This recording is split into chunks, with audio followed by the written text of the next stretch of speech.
Thanks for the invitation. Your introduction kind of reminds me that actually this is still just a continuation of my graduate school work. See, but I'm happy to be here. So this is the work I'm going to be talking about, skirmion pairing and DMRG evidence for a topological route to superconductivity. This was really spearheaded by my postdoc at Berkeley, Shibayu Chatterjee, whose background really is as a field theorist trained by Subir Sachdev, and said he wanted to learn some DMRG when he got to Berkeley. So he basically picked the most difficult possible problem, testing for skirmions in a 4-component fermion model in 2 dimensions. And Matteo Ippoliti, who's probably, who I worked with at Princeton, he's now a postdoc with Vedic Committee at Stanford, and he's probably the world expert in these sorts of numerics. This work is really kind of inspired by an earlier theory paper with our collaborators at Harvard. And there we were thinking about magic angle twisted bilayer graphene, and we came up with this idea for this skirmion mechanism. So a lot of the theory I'm going to be talking about is also developed in that paper. Okay, so the outline for the talk, I'll start without any motivation in experiments, just defining a fairly simple model for you. And the claim is that the simple model has all electronic mediated superconductivity. And then because it's a CCQ, I'm going to spend a little bit of time talking about the technical details of how we're able to solve for the ground state using DMRG. Then I'll present the DMRG evidence that pairing of topological textures, skirmions, leads to superconductivity. And then at the very end, I'll map this model we studied onto the physics of magic angle twisted bi or trilayer graphene. So hopefully we get to that point. Okay, so what's the model? We're going to be looking at interacting electrons moving in 2 dimensions. And the starting point is actually 2 stacked 2-dimensional electron gases. And both of them are spinful. So when I say stacked, I kind of think of it as maybe 2 layers of gallium arsenide, and I'll call the layers the plus layer and the minus layer labeled by this index gamma. And then each of them is spinful. So altogether, you have 4 fermion orbitals that we can organize here into a super spinner here, and just have, say, quadratic dispersion. Okay, now I'm going to call them layer and spin, but they don't really need to be layer and spin. It could be like orbital and valley or something else. And when we do eventually apply this to bilayer graphene, it won't be layer and spin. There'll be some other degrees of freedom in that problem. Okay, but this is just the notation I'm going to use. Okay, the next ingredient is we add usual long-range Coulomb repulsion, 1/r repulsion between them. And note that the interaction is the total density and the total density. So all 4 components talk equally strongly with each other. It's not, even though I said layer, we don't actually bring the 2 layers apart. It's a SU4 symmetric interaction at this point. And then there's one final ingredient, which is that I want an antiferromagnetic interaction between the spins in the top layer and the spins in the bottom layer. So that's this 3rd time I've added here. One way to depack it is it's convenient to define these n vectors, 1 for each layer, which is just a vector associated to the spin polarization in that layer. So it's the layer resolved spin. And then this 3rd term I'm adding to the Hamiltonian is just the difference in the magnetization squared. Or if you expand it out, it's just the usual Heisenberg coupling between the spin in the top layer and the spin in the bottom layer, which prefers them to always anti-align. Okay, so that lets us draw pictures, kind of like a nonlinear sigma model. For the spin configurations, I have a unit sphere, both the top layer and the bottom layer, and you always want them to point opposite on that sphere. Now, the first 2 terms are, of course, any 2 Deg would have them. The 3rd might seem a little bit unnatural. But actually, you can think of this J as an effect that would arise whenever you take the first 2 terms and then add a little bit of hopping between the 2 layers. Because if you do this in a perturbative regime, you can perturbatively account for hopping from one layer and then back, and then that would generate super exchange, just like in the Fermi-Hubbard model. That would actually generate the sort of antiferromagnetic coupling I'm talking about. So it's quite natural to have this term. Okay, so this model alone, I don't believe would be a superconductor, at least not for small j, because you just have 1/r Coulomb repulsion. There's very strong repulsion between the particles. But the claim is that if we just make one small change to this Hamiltonian, which is the top layer I'm going to put a magnetic field coming out of the plane, and the bottom layer I'm going to put a magnetic field equal and opposite into the plane. So the claim is if you put this magnetic field on, you get lambda levels in each layer, but of course they're strongly talking to each other through the Coulomb interaction. But anyway, if you go to a filling factor of 2 plus a little bit, so you like dope it away from 2, that this model is a superconductor for any positive value of J, even though you have 1 over R Coulomb repulsion. So that's the claim. I find it pretty surprising, and I want to use DMRD to actually, solve the ground state and show that that's true, and give some intuition for why. It's going to be an exotic mechanism, as I've alluded to, skyrmion. Okay, so what's the numerical approach? Since this is CCQ, I'll indulge a little bit in how we do this. Ignoring the interactions for the moment, let's just look at the single particle term. We just have 2 conventional Landau level spectrum, one for the plus layer and one for the minus layer. And when you solve for the cyclotron gaps, they don't depend on the sign of the magnetic field. So you get identical spectrum for both of them. So on the plus side, in every Landau level, you get a spin up and a spin down. They're degenerate, and so on. And then there's just a mirror image in the minus side. Okay, so that means that the 0th Landau level actually has 4 Landau levels in it, from up, down, and then the layer index. So when we're filling the lowest Landau level, that's the filling running from 0 to 4, and so on and so forth. Okay, then as we often do in these quantum Hall-like problems, if the magnetic field becomes large, then the gap, the cyclotron gap, becomes much larger than the Coulomb interaction, and it becomes well-defined to project the interaction into the lowest flat bands, i.e. the lowest Landau level. So that's what we're going to do. We're going to take that Hamiltonian and project it into the lowest Landau level. And then the problem's actually quite standard to similar fraction quantum Hall numerics, which is why I'm not actually doing anything too different with my life at this point. But it's rather complicated because we have 4 components coming from spin and layer. Now, where does the sign of B show up? Well, if you write down the wave functions in the Landau levels, they're going to be related by complex conjugation. You have this holomorphic form that in the lowest Landau level, everything's a holomorphic function, so it'll be anti-holomorphic in the minus layer. And when you go to calculate the Coulomb matrix elements, this phase factor shows up, and that little change of that phase factor is actually going to lead to superconductivity. Okay, so just looking at one component, how do we study it using DMRG? This general approach actually goes way back, before my work. I think the earliest was probably Shibata back in 2001. And the idea is DMRG, of course, is a 1D method, so we need to take our 2D Hamiltonian and map it to a 1D chain. The way we do it is we first put the problem on a cylinder, so that one axis is long and one axis has circumference L. And then we use this nice Landau gauge on the cylinder, in which at the single particle wave level, the wave functions take this cool form, where it's a plane wave indexed by momentum k around the cylinder, this term here. And then it's Gaussian localized along the length of the cylinder, where the center of mass, the average position, is locked to whatever the momentum around the cylinder is. Okay, so it's this form here. And because we're on a cylinder, the momenta are quantized in units 2 pi over L. So you get a set of discrete orbitals this way, which you don't need to discover a weird snake order or something. They're just obviously, in a line from left to right. Okay, so that's our mapping to a 1D fermion Hamiltonian. Now, when we add these other components, we basically just need to take 4 copies. So 2 of them are identical coming from spin, and you just splice them together, the orbitals. And then the other 2 copies, the wave functions are kind of reversed.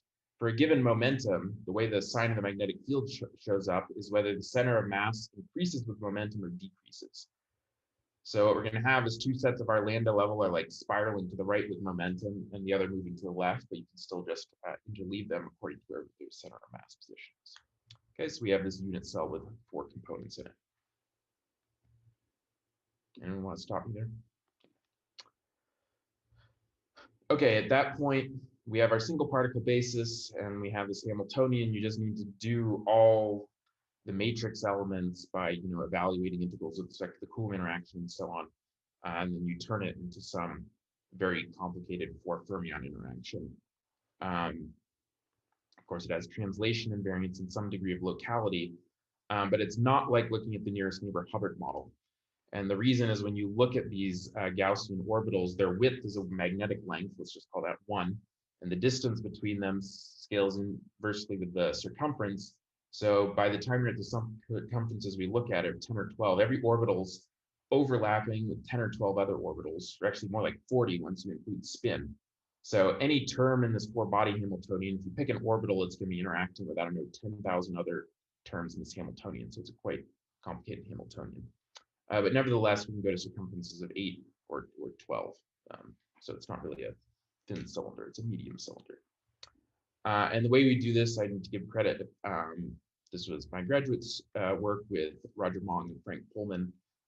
We have our DMARG code 10pi, which is able to kind of automatically handle all this using MPO compression, density matrix corrections, and so on. Okay, so that made this whole project a lot easier having it too. So Mike, can I ask a question? Yeah. This is just a simple physics question. So because your interaction you made the point of saying that it's kind of like beyond or not at all like a Hubbard model because there's many different orbitals which are overlapping with each other. Do you think that then it becomes more realistic than the Hubbard model, or this is kind of just a numerical thing? Like more realistic as far as like magic angle twisted bilayer graphene, or? Well, okay, I was more thinking more realistic in that Coulomb is long range and not like Hubbard. Oh, I mean, I guess, I mean, you probably need someone else to pipe in. I mean, my understanding is Hubbard is a 3D material. It's not too poor an assumption to think that you have screening of Coulomb interaction. But these 2-digs, you have a 3D Coulomb interaction, but only really a 2D material. So it's generally, if you have dielectric response, it can't really screen itself. Now I have glossed over one detail, which is in most of these sort of Van der Waals experiments, there's a metal gate some distance away, and then the metal is finally able to screen the 1 over R off to an exponential. And our numerics actually include that. It's just that the length of the gate is quite larger than LB, like 5 or something. And I can kind of assure you that the physics really doesn't depend on having this gate there, is what I'm going to say would hold true even for 1 over R. Can I ask a question too? Yeah. So, so you're like, just to make sure I understood correctly, you're doing infinite DMRG and you just need the 4 Strike unit cell. That's to have the 4, like the plus and minus and the top and bottom layer degrees of freedom. Yeah. And then you just encode these long range interactions with MPO compression. Is that essentially the gist? Could you, I mean, I don't know very well about this, but I thought there's like pseudo potential methods where I can evaluate these long range Coulomb matrix elements. Couldn't I just do that and just have a Hamiltonian that has many terms in it? Yeah, I mean, the first step is that, just like you do in quantum chemistry or anything, you just evaluate the matrix elements and you get these numbers V, A, B, C, D. The issue is that there's just a lot of them. Like if you pick any one site, there might be 10,000 non-zero V, A, B, C talking with it.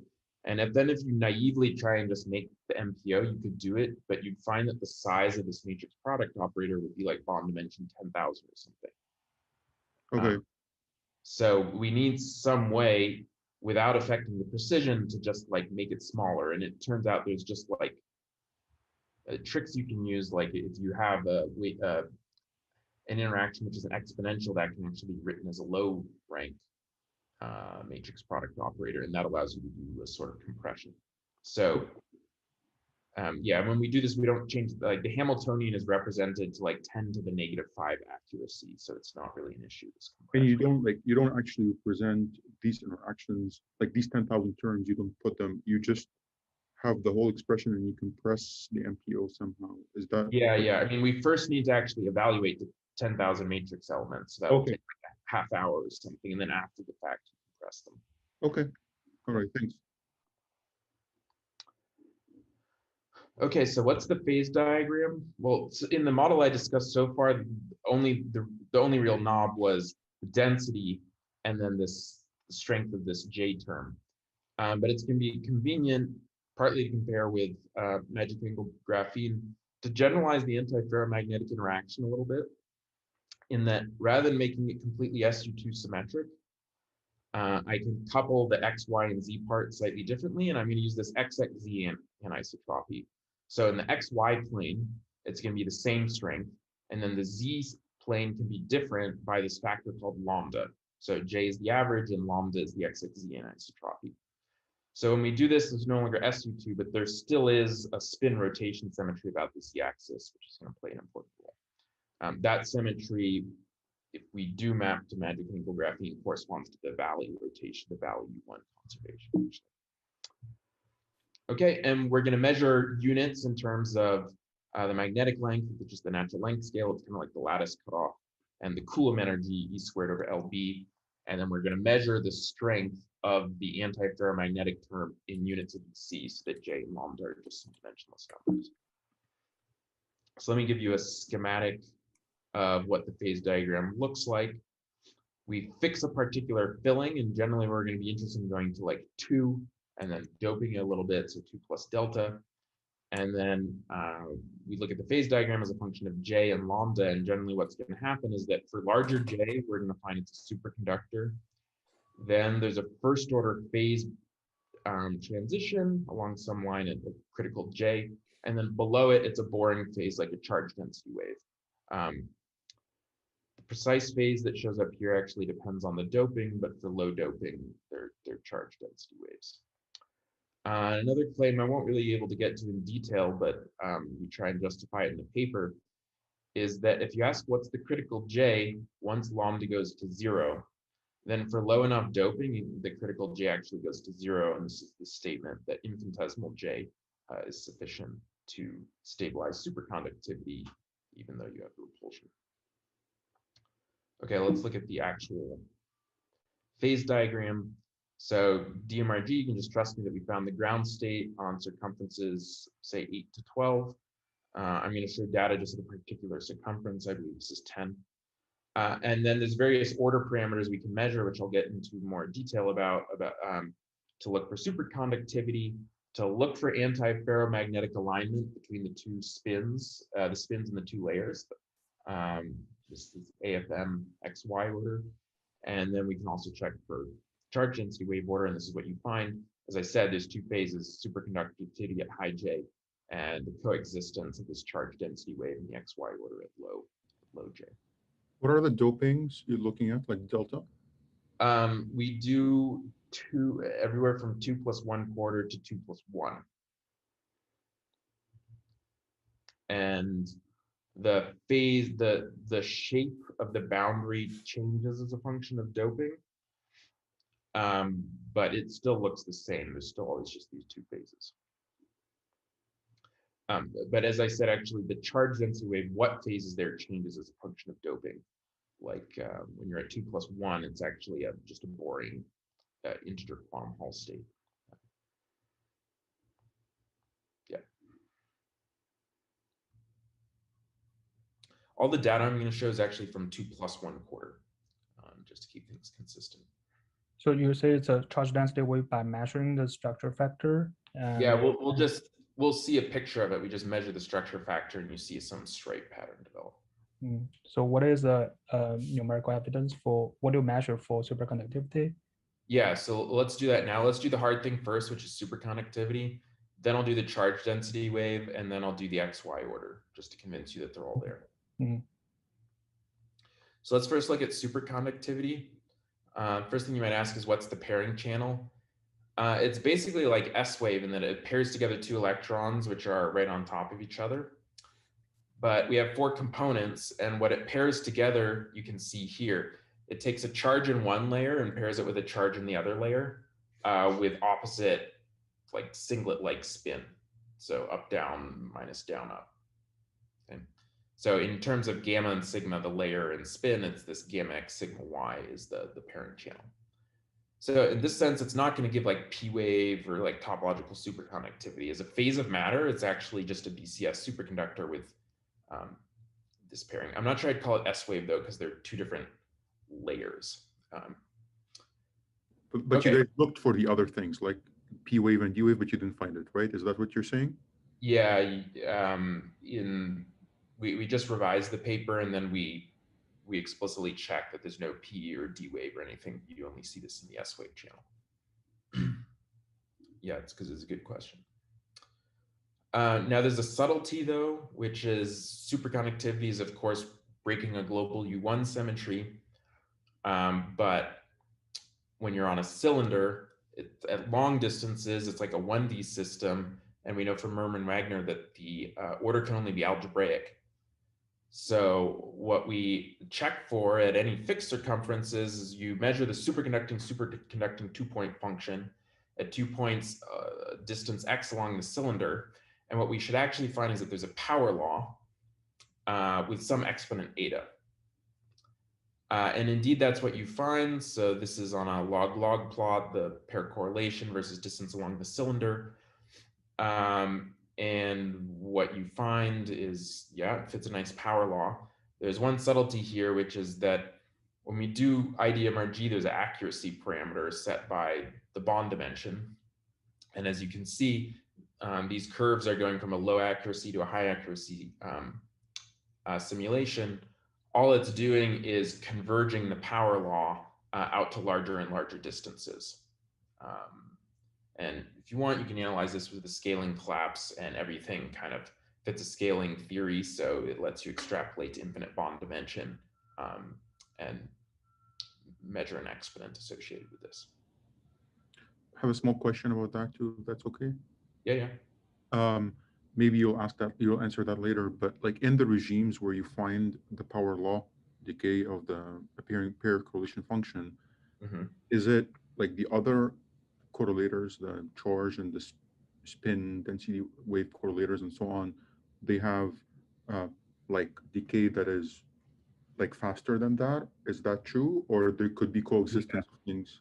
That's a good question. So the density, I'll show the fall off in the density shortly, and yeah, it just falls off quickly to some uniform. Well, the thing is, technically, almost any observable, well, okay, it depends on the charge of the observable. Like density in the superconductor, you also expect to have power law correlation.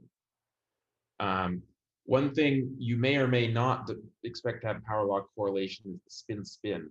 And I'm not actually going to discuss it in this talk, but it turns out that in the superconducting region, there's a region where the superconductivity coexists with the XY order. And so then you see power law decay in both, and the central charge is 2.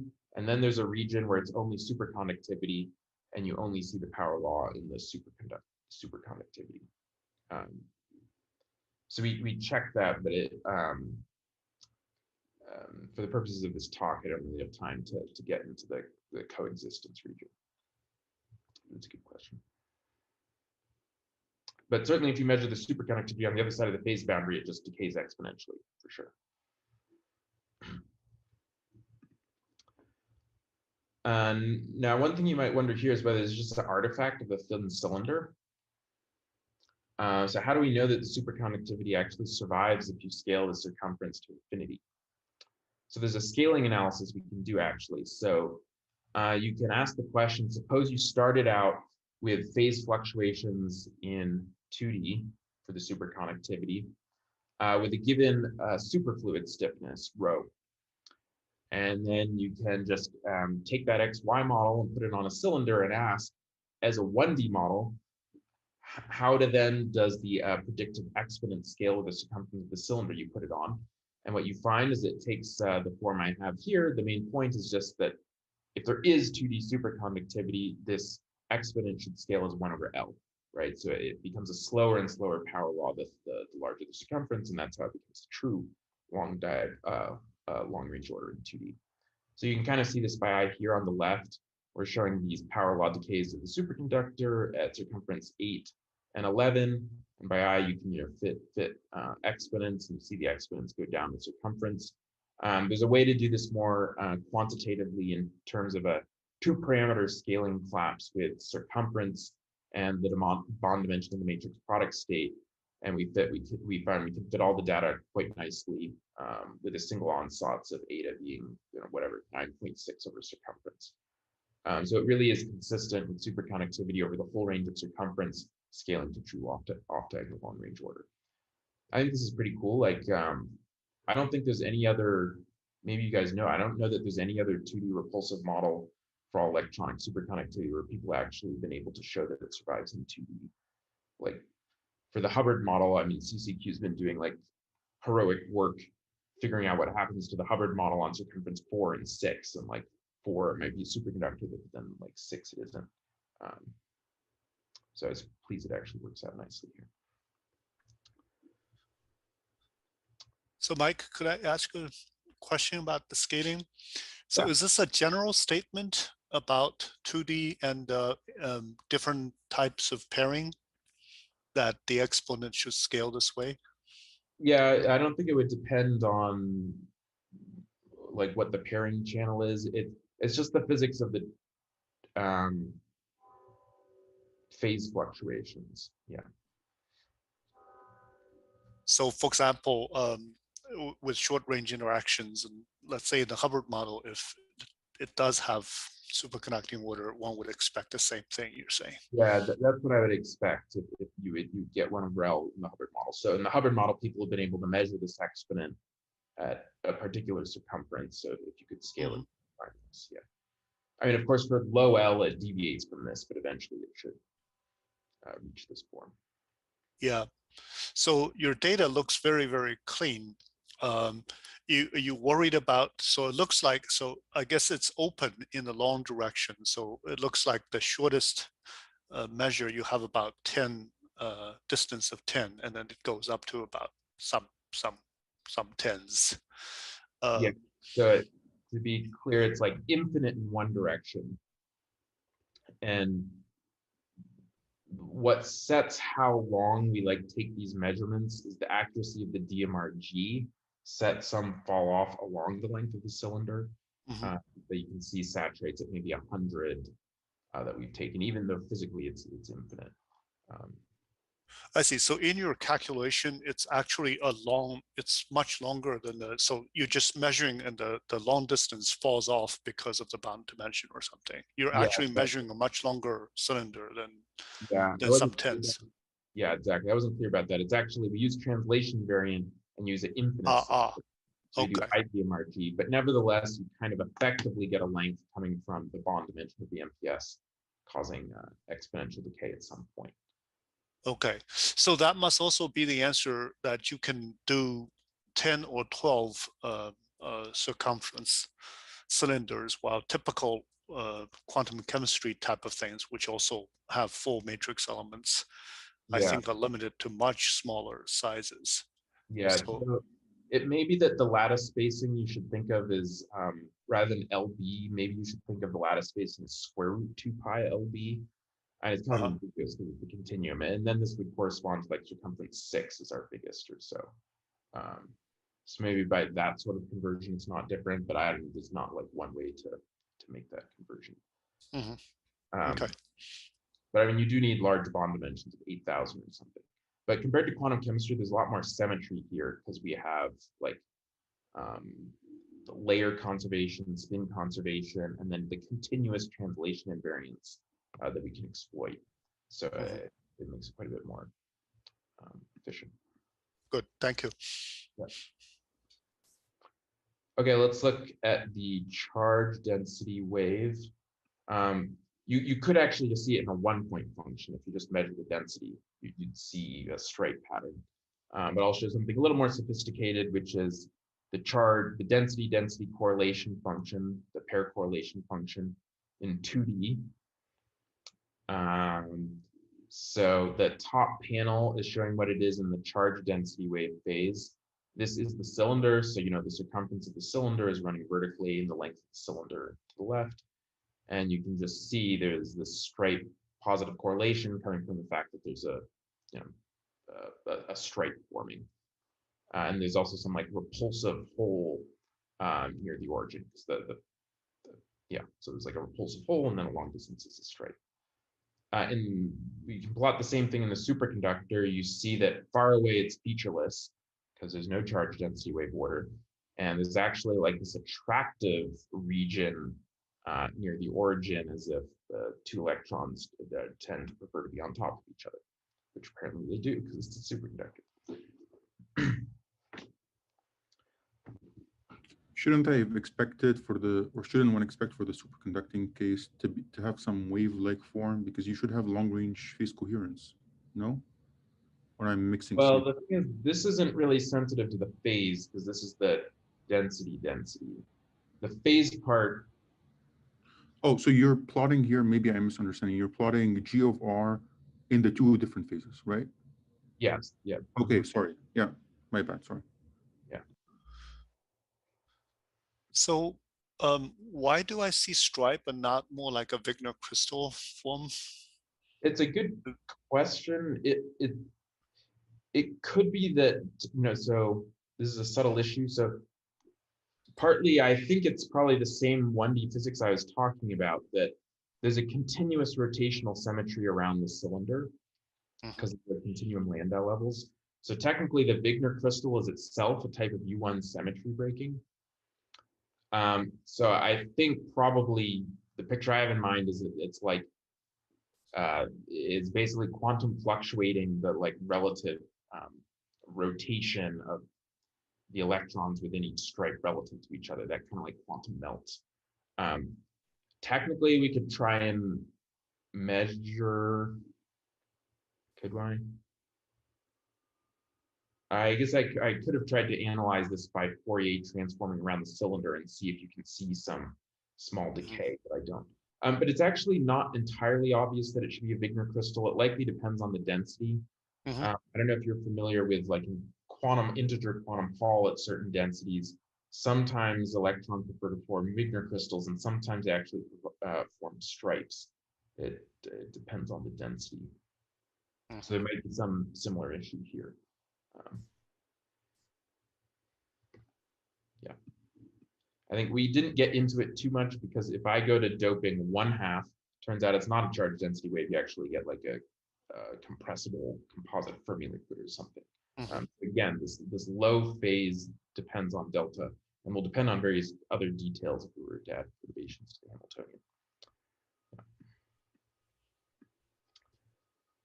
Okay, so hopefully I've like at least quasi convinced you that this model does have superconductivity.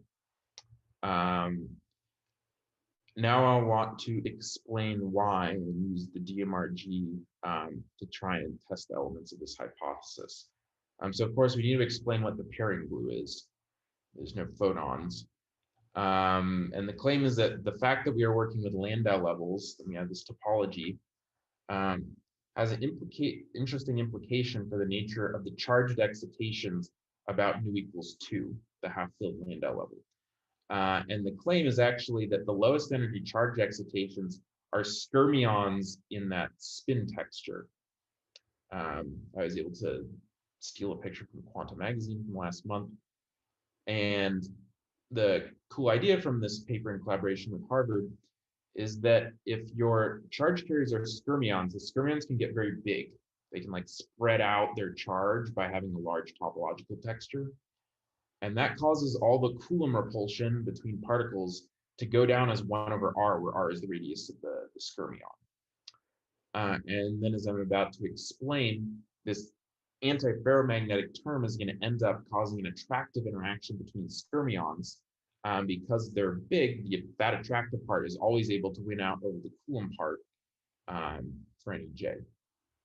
So that's the claim. Now, some of these ideas are actually related to, say, Tarun Grover and Senthil's study of superconductivity in TIs, doped TIs. Topologically, it's actually quite similar. What's rather different is that we're fully accounting for Coulomb repulsion, which these treatments hadn't done before. They weren't really a study of whether it was energetically realistic. They had just, but they had talked about this possibility of skyrmion pairing. Okay, so, but to explain these skyrmions and so on, it's going to be useful to give a bit of background on skyrmions and the quantum Hall effect. I guess I should be doing a history of skyrmions well before the quantum Hall effect and nuclear physics. Tony Skyrmi proposed the Skyrmi model. but I'll start a little bit later in the 80s. So let's look at what the plateaus of integer quantum Hall effect look like at some low but kind of moderate temperature. So this is a function of magnetic field. So the low filling factor quantum Hall plateaus are on the right. And you'll see to start the fractions that, or not, sorry, the integers you find is 1, 2, 3, 4, 5. So all of them. And then actually at lower magnetic field, there's a crossover where you stop seeing the odd integers and it just goes 6, 8, 10, 12. Okay. So what's happening here is you're going from a regime in which the spin goes from being polarized, that's where you see all the integers, to a regime where the Landau levels are spin degenerate. Now you might think that the spin degenerate one is the mystery, like, oh, there's a Zeeman effect, of course they should spin polarized. But that's not quite right, because if you look at what the Zeeman splitting is, in gallium arsenide, there's a small negative G factor, and you get a small Zeeman splitting. It's like a half a Kelvin per Tesla. But these integer quantum Hall states, okay, so that is splitting within a Landau level up and down. But the gap you get from that Zeeman term would just be like a Kelvin or something. But these odd integer quantum Hall states are seen at many tens of Kelvin. So if it was just the Zeeman causing this, you couldn't really explain this mismatch in energy scales. And what was worked out by Shivaji Sondhi and others in 1993, and a lot of other beautiful work after that, is that actually the integer quantum Hall effect for an odd integer is an interaction effect. And this is the phenomena of quantum Hall ferromagnetism. So the picture for what's happening, of course, at nu equals 1 is all the electrons just pick, say, the up level to fill into. But the claim is this would happen even if there wasn't a Zeeman term. They would always just pick a direction and polarize the ferromagnet. And the reason is just Coulomb exchange. So you may be familiar with the Stoner model for ferromagnetism. You just imagine you have a spin up Fermi surface and a spin down Fermi surface. And it can be, you can reduce the Coulomb repulsion via the exchange interaction if you polarize it a little bit. Now, the criteria for this happening is that U, the typical strength of the interaction, needs to be greater than the density of states. That's the Stoner criteria at the Fermi surface. But in a Landau level, the band structure is completely flat. So the density of states is infinite. So the Stoner criteria is always satisfied, and you just immediately get full polarization of the Landau level. You can kind of actually work all this out analytically and compute that that leads to a charge gap that's set by the Coulomb scale, E squared over LB, not the Zeeman energy. And that's why these odd integer effects are seen at high temperature, because that's many tens of Kelvin rather than that tiny Zeeman scale. Okay, and there's actually cool experiments, I didn't cite it here, where the G factor of gallium arsenide is pressure dependent, and they can tune the pressure to go to a point where the G factor is 0, so they can actually make the Zeeman energy 0 and they still see the odd integers. That's really like proof it's ferromagnetism. But does that explain why the polarization disappears? Yes. Yeah, it would be related. I'll show a picture of that from actual quantum Hall experiments. Oh, actually, sorry. When you said polarization disappears, do you mean as a function of density or? No, I mean like, yeah, I mean in this plot, yeah.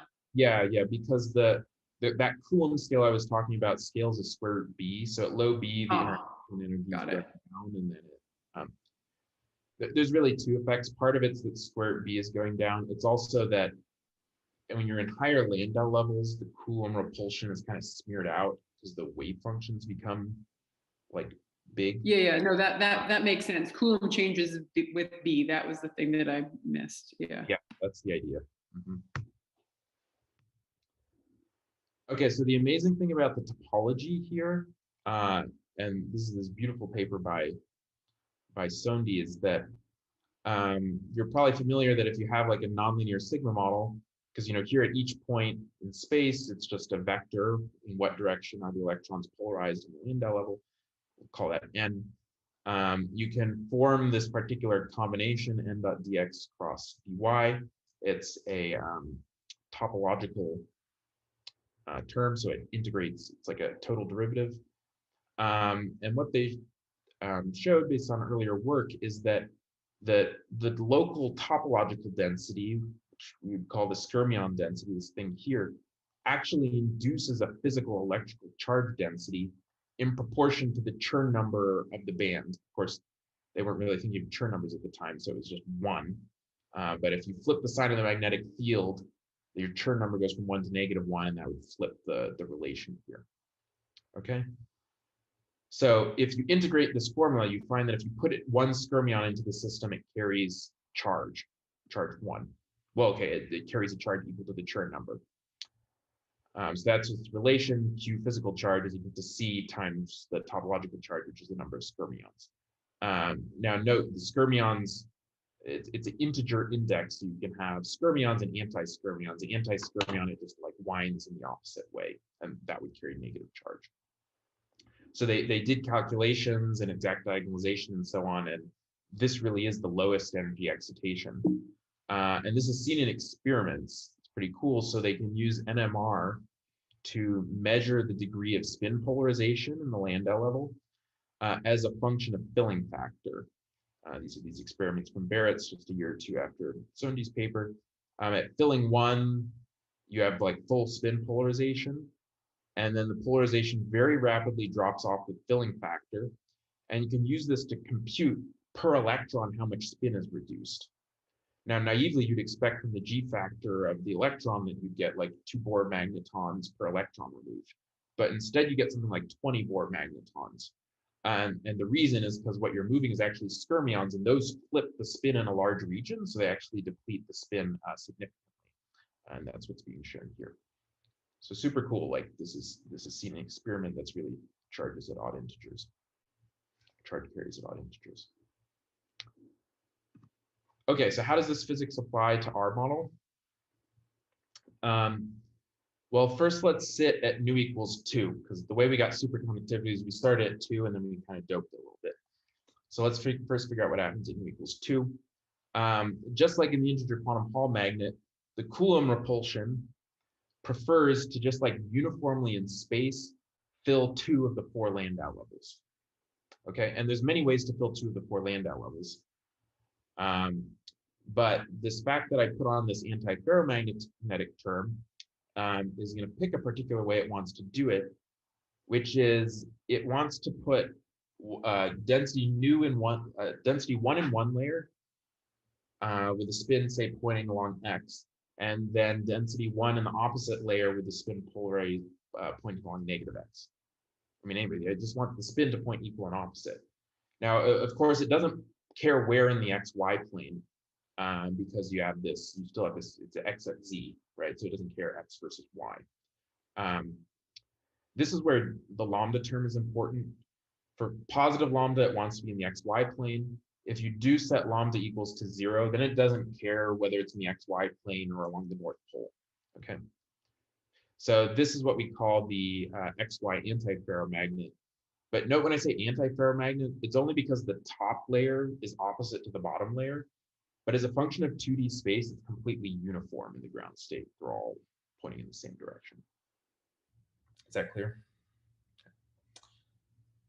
So do we actually see this in the DMRG? We do. The order parameter you would measure is this like layer resolved spin density, the difference between the spin and the top and the bottom. That gives the antiferromagnet. And for the same reason as the algebraic superconductivity, on the cylinder, you expect this to be algebraic, and you see power law decay with very small exponents, indicating it's a really strong order with the same 1/L scaling I talked about earlier. Okay, so you start out with this XY antiferromagnet, and you can measure the charge gap. It's a very strong insulator, so the gap to add an electron or a hole is about twice the Coulomb scale. Okay, so that's our parent insulator. And now you can ask, if I add 1 electron or 2 electrons to this parent insulator, might they go in as skyrmions for the same reason as in the integer quantum Hall effect? It's interesting now, because if we only add a single skyrmion to, say, the top layer, you'll end up with a spin texture which looks something like this. In the bottom layer, it just keeps pointing, whatever that direction was. And in the top layer, far away, it's happy. They're going to be anti-aligned. But in the region of the skyrmion, by definition, the spins are no longer anti-ferromagnetically aligned. So near the core of the skyrmion, you lose this like J term. You have a penalty from that. And that actually makes a single skyrmion in one layer fairly expensive because it costs energy at the core. Okay. So is there a different way to put charge into this system that might do better than this skyrmion, single skyrmion in one layer? And the answer is yes. Actually put two skyrmions in, or to be more precise, put a skyrmion in the top layer and always have the bottom layer do exactly the opposite thing. So have the spin density n minus be negative n plus. Now, the interesting thing is I said that skyrmions have antiparticles, and indeed, if you take n and just flip the orientation, that makes it anti-skyrmion, okay? So if you make a skyrmion anti-skyrmion and have them sit on top of each other, the anti-ferromagnetism is always happy everywhere. You get a configuration that looks something like this. Okay, so, but what is the charge of this object? So using this formula, on the top layer, it's churn 1 and a positive skyrmion, so that's charge 1. The bottom layer, I flip the sign of the magnetic field, so it's churn -1, and it's anti-skyrmion, and -1 times -1 is 1. So actually, both of them are still charge-y objects, and altogether, this thing, if it binds together, is a charge 2e object. Where you work out statistics, it's just a conventional boson, just like 2 electrons would be. Okay, so this paired skyrmion gives you a charge 2e boson in the system, which naturally could lead to superconductivity. So that's cool, but is this actually energetically what happens? So yeah, it makes J happy to put the skyrmion, anti-skyrmion on top of each other. But clearly the whole thing that's interesting about our study, I think, is that there's one over our Coulomb repulsion. The skyrmions, because of that, don't want to sit on top of each other. This is what makes superconductivity in general difficult. So is this charge 2 object actually favorable to bind? So quantitatively, the thing you want to do is start at nu equals 2, and then in DMRG or ED or whatever, you first measure the energy to add 1 electron, call that E1E, and then you measure the charge to add 2 electrons, charge 2. And then you measure this pair binding difference, which is 2E1 minus E2. And if you get something positive, it means it's that basically gives the binding energy, which forms the Cooper pair, the pair. So we'd like to see if this is actually positive. So we're going to compute it 2 ways. Once, appealing to this integer quantum Hall ferromagnetism business, we can do a kind of classical calculation using a nonlinear sigma model. But then finally, we're going to do the full quantum thing and just solve for the excited states in DMRG and calculate their energies. So this is a kind of picture. Well, okay, let me just get to the nonlinear sigma model. Oh, I'm going to go, okay, I better accelerate this actually. Yeah, I mean, you can go past 12:30. It's, we kind of reserve this slot till 1, including questions, but it's up. Okay. Okay, well, I'll push forward a bit more then. So how does this nonlinear sigma model work? It's kind of taking the same nonlinear sigma model treatment that's developed in Sondi's paper, and you basically take 2 copies of it, one for the top layer and one for the bottom layer. So the way it works is you have the spin direction n. This is a vector labeled by the layer, so there's 2 of them. And one term in the Hamiltonian is just the elastic energy. It doesn't, I don't know, there's some stiffness to the ferromagnet. And this G can be computed analytically in terms of the Coulomb interaction. Okay, so we know the stiffness.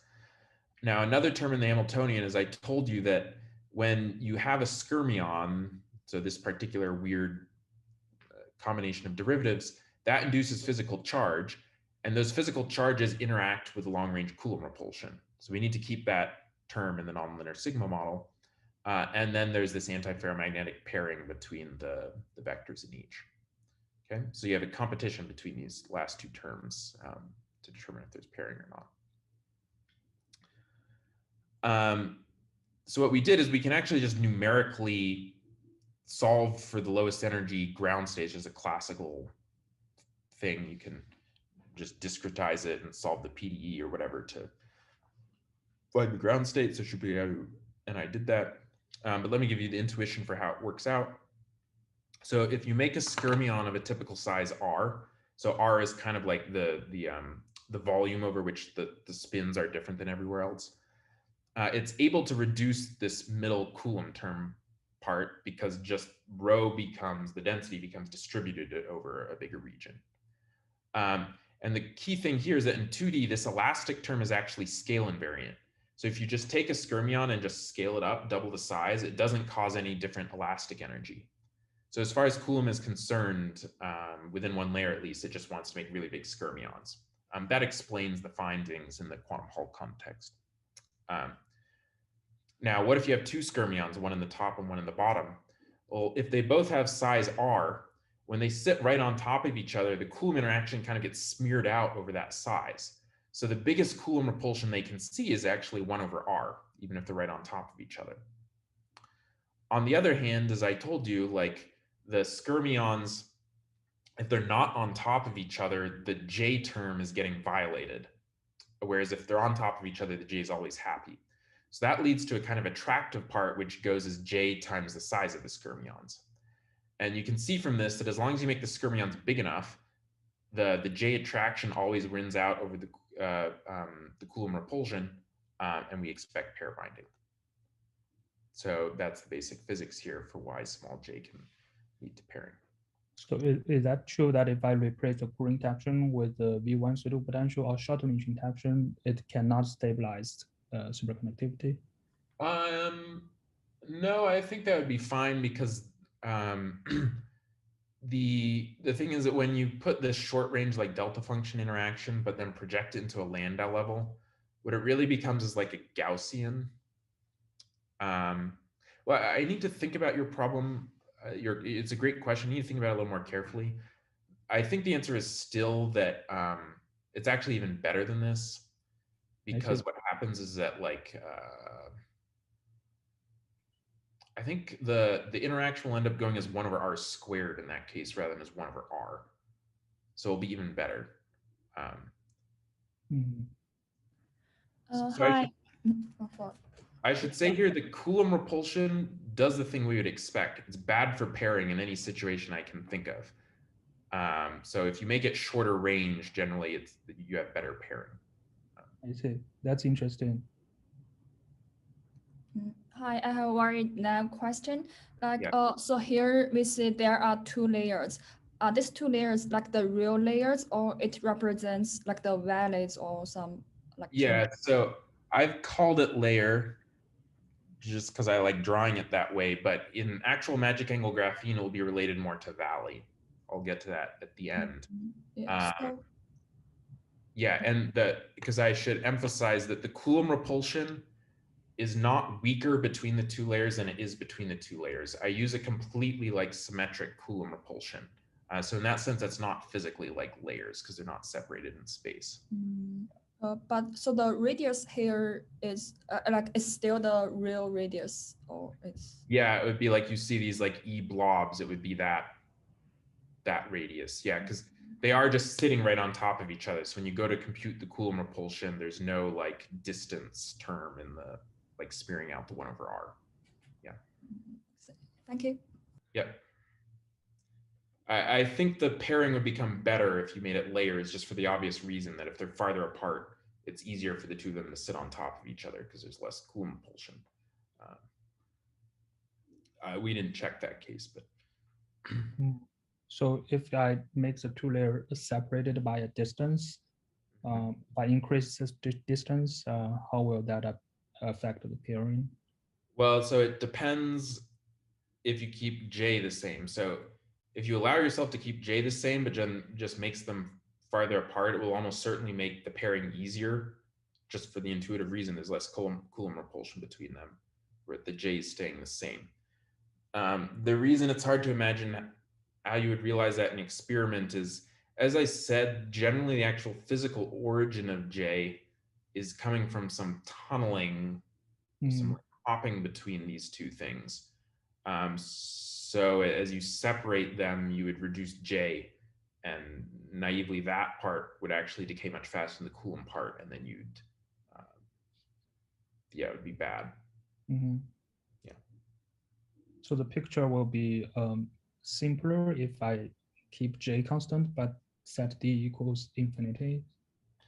Yeah, but then it's like kind of trivial because you've just like, you've removed like superconductivity isn't really surprising if you don't have Coulomb repulsion, you know? I mean, that's well, the thing is like when we do mean field treatments of superconductivity and you're not actually doing like Eli-Ashberg theory and solving for phonons, yeah, you just ignore Coulomb repulsion, you put in the attraction, and then indeed you find superconductivity.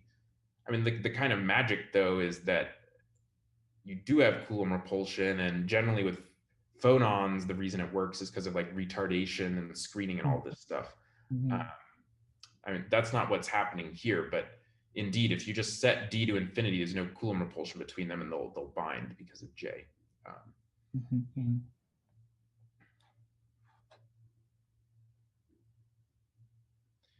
So it's really like this energetic aspect, which is surprising to me that you even if they're right on top of each other, you get pairing.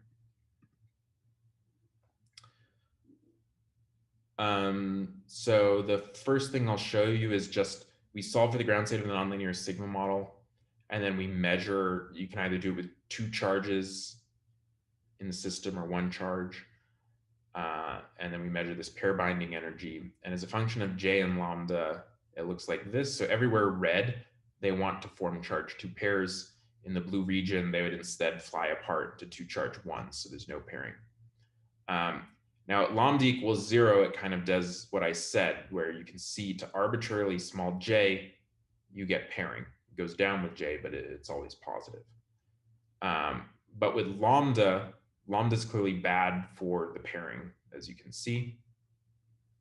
So what's happening here is I've been talking about skyrmions, but skyrmions strictly only occur in the SU2 symmetric point where lambda is 0. If you take the nonlinear sigma model and put on this easy plane, so lambda prefers everything always to be in the xy plane, then what's known is that skyrmions actually slightly separate into 2 objects called merons. They're basically like vortices in the xy parameter. We can see that in our nonlinear sigma models. If you look, so this right panel here, the purple and green, this is the charge distribution in the ground state. And you see that rather than making one blob, it's slightly, the charge splits actually. It's not splitting far, they're just like a couple magnetic lengths apart. And that's the fact that with lambda, the skyrmion splits into a bound meron pair. But what's happening is that everywhere in the red region, the merons stay bound together, whereas over here, they then fly apart. And you can understand this curve analytically, that merons have more elastic energy, and that's why the required minimal J goes up. Shubayu has some nice analytic calculations which make this purple line prediction here, which seem to fit pretty well. Okay, so that's a purely classical treatment, but now we want to just solve the full quantum Hamiltonian for that Hamiltonian I said. And in DMRG, we start out by getting ground state at nu equals 2. Then we can do finite excited state DMRG to just calculate the lowest energy state with either charge 1 or charge 2 in it. And then you find the difference of those 2 energies, and that tells you the pair binding energy. You can see the result on the right. I apologize, it's in a slightly different like range of J and lambda. But you can see for small lambda, big J, there is indeed a positive pair binding at the fully quantum level in DMRG. And the magnitude of it is actually very similar to the nonlinear sigma model. It's about the scale J. So that's cool. So there seems to be, this doesn't necessarily prove they're skyrmions yet, but in DMRG, there is a pair binding energy to make pairs, despite the Coulomb repulsion. You'll notice there's some quantitative differences in where the phase boundary is. We can actually understand this. Shibuya did a very cool calculation where he went beyond the classical nonlinear sigma model by going to first order in H bar, including the quantum fluctuations to the saddle point solution. And those induce some 0-point energy that increases the energy of the skyrmions. And he can show that that leads the actual phase boundary to kind of bend upwards, just like we see it does in DMRG. Okay, cool. So charges coming in as pairs. So Mike, sorry, another technical question. In the DMRG, why do you do excited state as opposed to add and remove to get this pairing energy? Oh, it's the same thing. I mean, the charge 1 eigenstate is the lowest energy state with charge 1. So it's the ground state with charge 1, I guess. Mm-hmm. But I mean, I would kind of think of that though as like an excitation on top of the charge 2 state. Yeah. Good. So it is sort of a ground state, but different sector ground state. So then do you run into trouble with large finite size effects? This is really technicality now, but because of the Coulomb interaction, do you you want to get this energy difference, which is not a large quantity? Do you know, the mirror images and so on with long range, if you in the cylinder direction, do you get in trouble with that? Or? Yeah, so if you measure any one of these, like E2E or something, we do it as a function of circumference, say 12, and you absolutely see like 1 over R or 1 over L changes because of the Coulomb repulsion. So when we do this subtraction, you still see changes as a function of circumference. The data I'm showing here, it's extrapolated as a function of circumference using 8 to 12. So Shibuya has a kind of, it's kind of momentous calculation I'm hiding. I mean, he calculates a range of bond dimensions from like 2,000 to 10,000. And then the circumferences, and then he does a double extraction. But even if you just took a single circumference like 12, I'll show some unextrapolated in a little bit. What you would find is that the minimal J required for finite circumference is finite. Like rather than being 0 here, it starts at like 0.2 or something.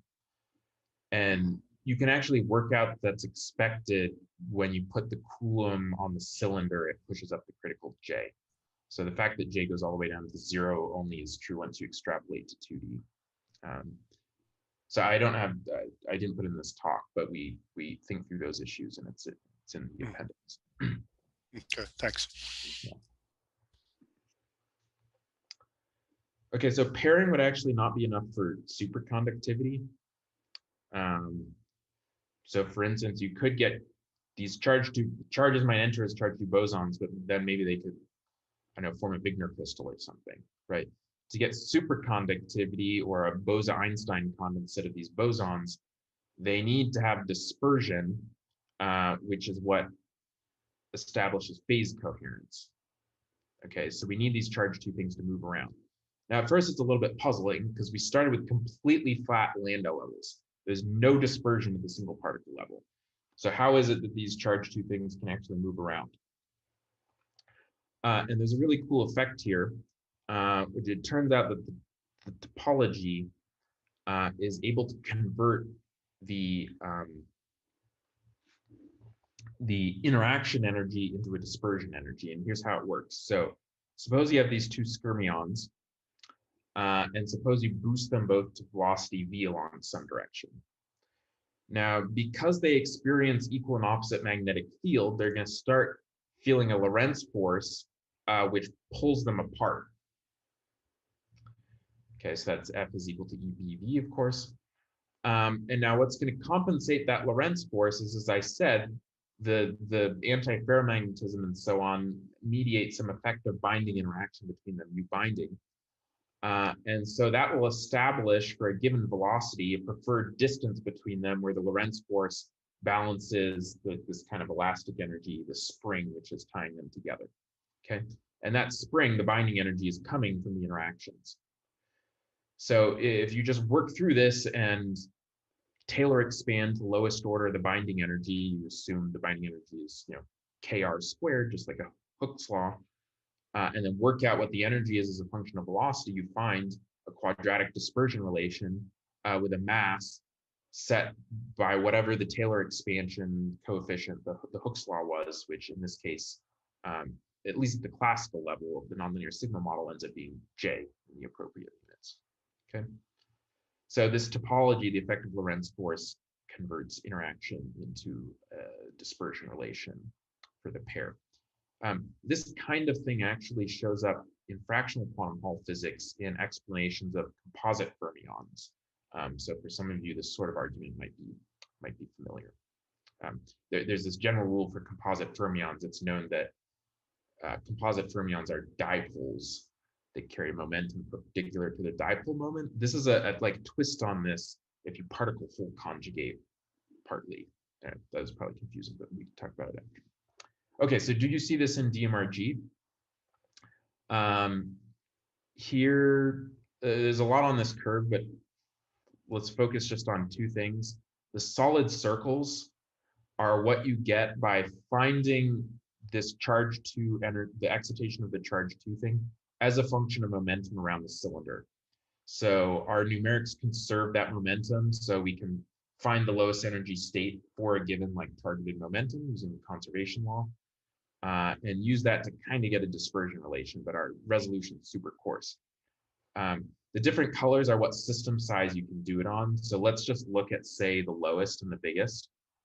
Okay, so the blue one is the lowest, starts out at 0 energy, goes up, and then you can see it kind of saturates at around 0.2 in these units. The energy of the pair like saturates and falls down a bit. And then what's happening as you increase circumferences, there are, like you asked about, these big finite size effects. The energies drift, but it's doing something nice. At the biggest, again, the energy goes up and then it saturates. And if we took the next data point, it would basically be flat beyond this point.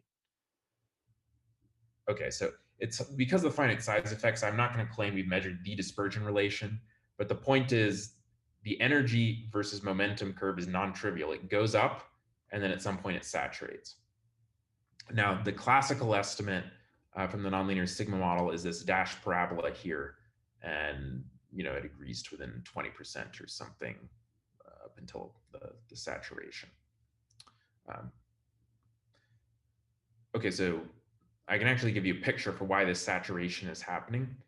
I told you that as you increase the velocity, the Lorentz force is ripping the skyrmions apart.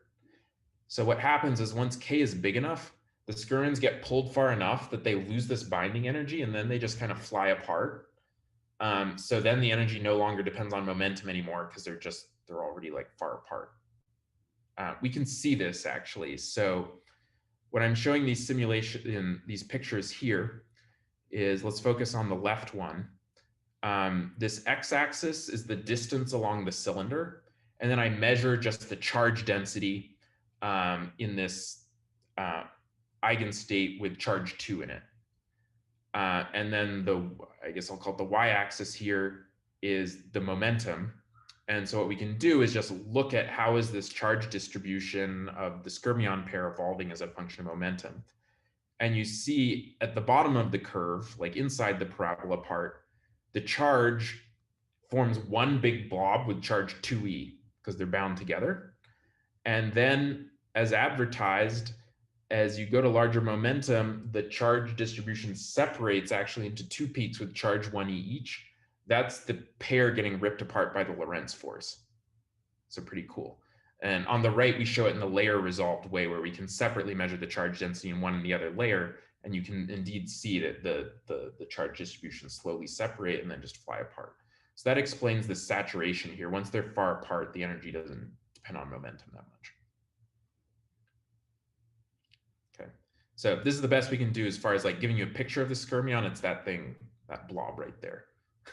Like at the quantum level, there's no picture like this because it's quantum disordered. The spins are actually fluctuating and so on. So we can't like measure the spin and see them because it's quantum disordered.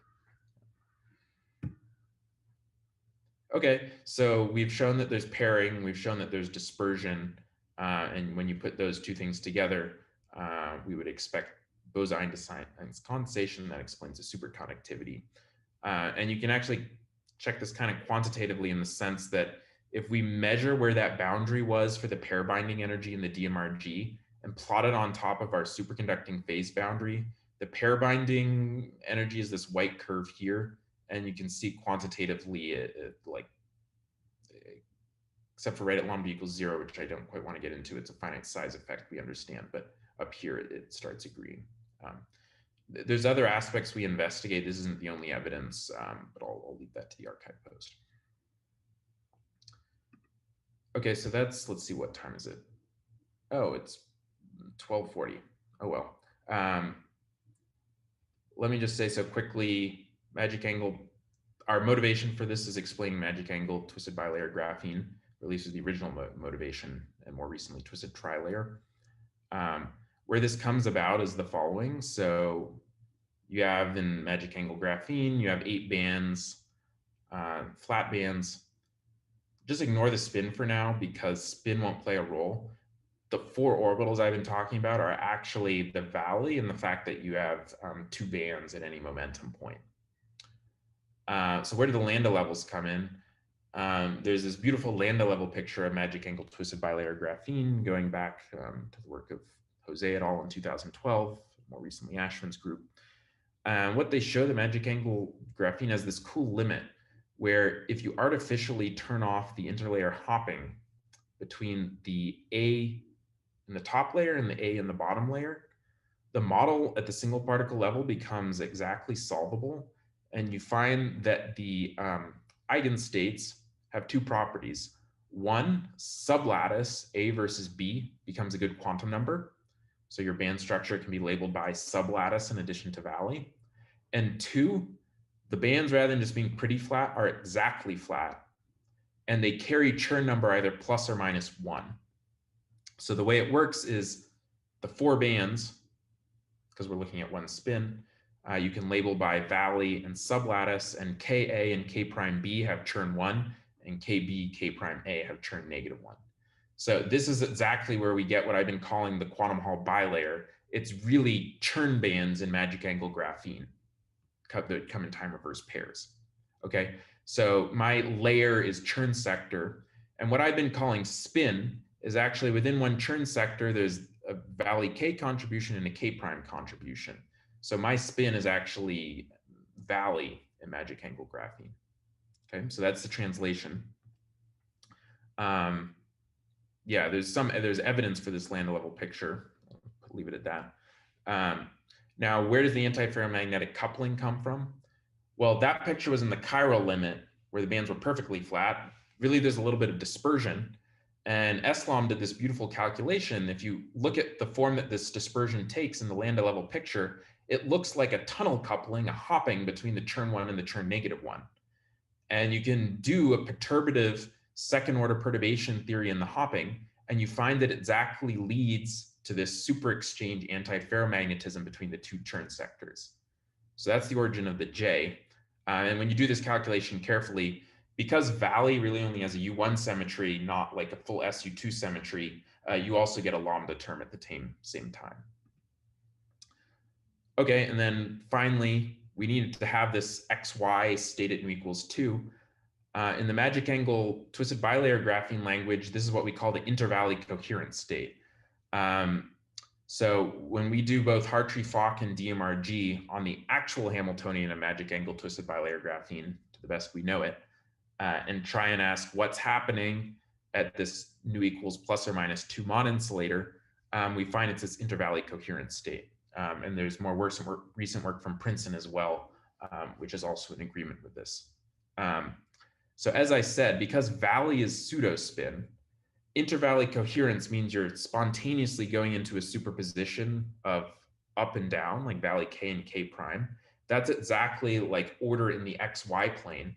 So under this mapping, this intervalley coherent state is the XY order I talked about. Now the energetics here are kind of delicate, like this X and Y order is preferred over the other ones at the order of like half an MeV or less. It's really small. So, I wouldn't be shocked if in the end there's just some term in the Hamiltonian we don't know well, and it's not this KIVC. But with our current best understanding, it does look like the KIVC if it's when you don't have strain. Okay, and you can kind of try and convert from magic angle graphene to the parameters R model, and you get something like lambda equals 0.1 and J is between 0.05 and 0.3, though you shouldn't take it that seriously. They're like different models, so we have some heuristic for converting. But anyway, but the point is that it's not like a crazy part of our phase diagram. It's close to where we could get pairing. Okay, so the ingredients are there in the magic angle graphene. That was a somewhat maybe not an even-handed discussion. I'd give it maybe a 40% chance of working rather than as sure as I might have sounded. We know from this lambda level DMRG numerics that in principle, this idea of skyrmion pairing is microscopically viable. The energetics work out. But how can we tell in the experiment if this is actually what's happening? We don't really know yet. It's a good question we're thinking about. And it's difficult because the superconductor you get from pairing skyrmions, even though it sounds exotic, in the end, it's just like a BCS order parameter and it's not topological. There's no Majoranas, there's no edge states. So the superconductor itself isn't that interesting. It's just the energetics of how you got there. And also this putative insulating state, the IVC or this XY order, if you ask what is it physically, this is kind of a blast from the past of the cuprates, it's alternating loop currents, which are really difficult to see because like at the level of graphene, there's clockwise and counterclockwise currents. When you zoom out, you don't really see anything. You need some way to like image currents at this like nanoscale, which we don't know how to do at the moment. I don't know, maybe there's some way to use the Kerr effect or something to. Okay, but I mean, so in this sense, the experimentalists are sort of ahead of us. They've been doing a lot of amazing experiments with STM, thermodynamics, nanosquids, et cetera. I know, so we're still looking to find what tests exactly we should do to see if this is what's happening. Okay, and with that, thank all of you. I really enjoyed the questions. It makes it much more nice to actually hear from you guys. Sorry, it's a bit late. Thanks. Thanks. May I ask 2 questions? Yeah. The first is, have you, about the numerics, have you tried doing, for the lambda level problems and the superconductivity, have you tried ED for that? And whether ED is limited by system size? Yeah, I mean, you would probably know better than I do. I mean, clearly it's difficult because you have 4 components in a single orbital. So the size of your Hilbert space goes as 4 times the number of flux, choose 2 times the number of flux. So I don't know how many orbitals you could solve, like 5 maybe or 6, I'm not sure. So it's, but the filling fraction is half filling. Yeah, it's half filling. You have more symmetry. So if you make use of all the quantum numbers, you could probably do better than just doing like, yeah, I mean, it's easier per orbital, but you still won't be able to do that many flux. Okay. And the other thing, there'll be the subtlety. Maybe you'll be able to see skyrmions. I'm not sure. It'll be subtle that just like with the XY order is only algebraic in 1D, seeing the symmetry breaking would require like scaling analysis and so on. Because, but I mean, we could talk. Maybe you'll be able to see the skyrmions. I'm not sure. Using like Ed Rezai was able to see skyrmions back in 1993 in exact diagonalization. So. Maybe that's what 20 years has bought us of. Yeah, my second question is about the analytics. I think since the lambda level wave function is very simple, it's holomorphic wave functions, is that possible to construct the superconductivity wave functions, even at least at some limit, for example, trivial limit, the d equals infinity, as you said. Yeah, that's a good question.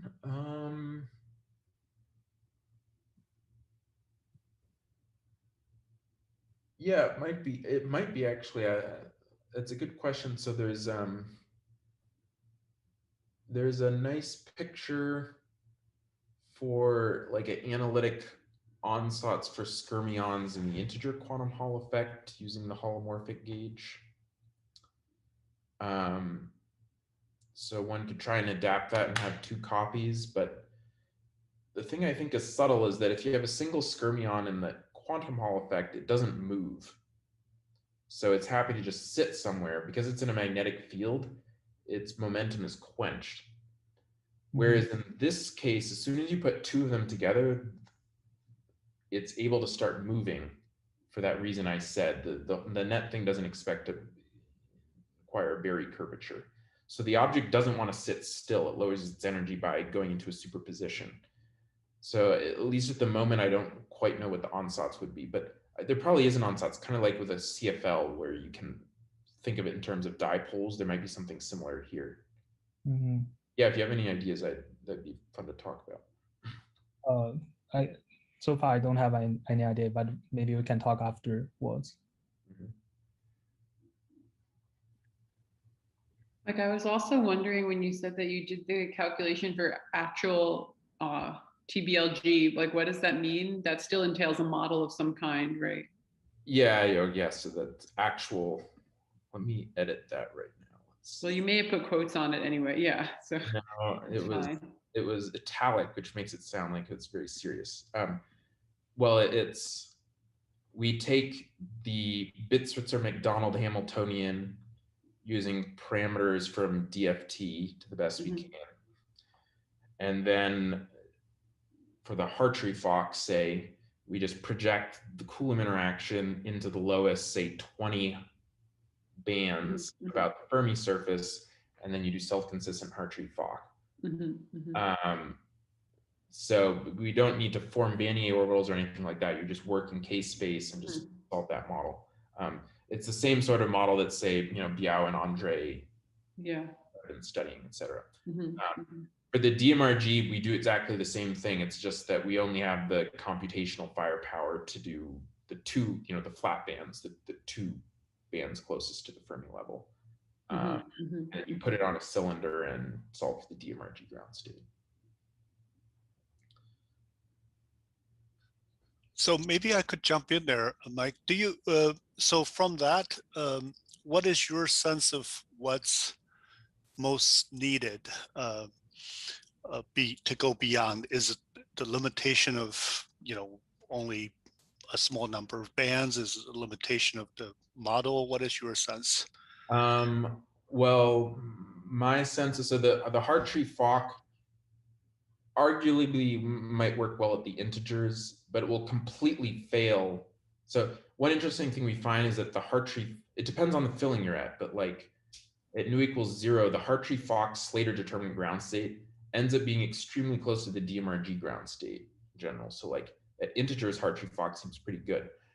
But we expect, precisely for the possibility of the fact that you have these like soft modes, these fluctuations in the order parameter, that as soon as you dope away from the integer, Hartree-Fock will be completely wrong and we need to do DMRG. Okay, and the problem is that nu equals -2, we can do the DMRG on circumference 6 and like converge it okay. We of course want to just dope it and see if we get a superconductor, but the entanglement is just really hard in DMRG. Maybe we'll eventually be able to do it and it'll just like take a month to run or something. But so at the moment, our limitation is just how long it takes to run when we dope it from a numerical point of view. Now, but you think that model, if you could converge, if you could get the DMRG to converge, you think that model is a good? Well, I mean, it's what. Well, I'll say it's the model that thousands of hours of high-paid academic lab power have been working on, whether it's Bernavig's group or Ashfin or McDonald. They're all basically studying this model. And some things about the experiment it seems to give right, like gives reasonable value for the band gaps at -4 and 4. You end up getting, if you compare with STM, they see these two peaks in STM, and it kind of gets the splitting right there. So, at the level of 20 MeV, it's probably basically right. The issue is, like, do we really trust all those terms in the Hamiltonian down to the MeV level? I don't know.